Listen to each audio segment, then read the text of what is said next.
माँ ही बताती है कि मैंने उनको कभी नहीं देखा था, ना ही कभी विदेश जाने का सपना देखा था। मैं तो बस आगे पढ़ना चाहती थी, पर माँ पापा शादी करवाना चाहते थे।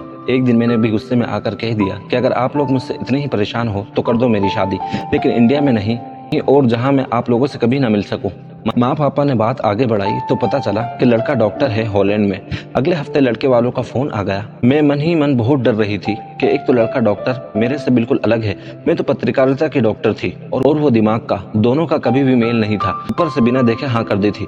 ये भी ना सोचा कि वो काला गोरा या फिर लंगड़ा लूला तो नहीं है, पर अब क्या, तो ओखली में सिर दे ही दिया था। मैंने फोन पर पहले लड़के की माँ से बात की, फिर लड़के से।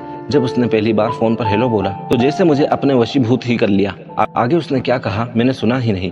उसकी आवाज सुनते ही जैसे मेरे मन का डर कहीं छू मंतर हो गया, और मुझे उसी समय उससे प्यार हो गया। 6 महीने तक हम दोनों की सिर्फ फोन पर ही बातें हुआ करती थी, या फिर ईमेल, लेकिन हम दोनों ने अभी तक एक दूसरे को नहीं देखा था। मई में वो अपने भाई के साथ इंडिया आए, तब हमारी सगाई की तारीख पक्की हो गई थी। उस एक फोन की बात से जो हमारा प्यार का सिलसिला शुरू हुआ था, वो आज हमारी शादी के 10 साल के जाने पर भी कायम है।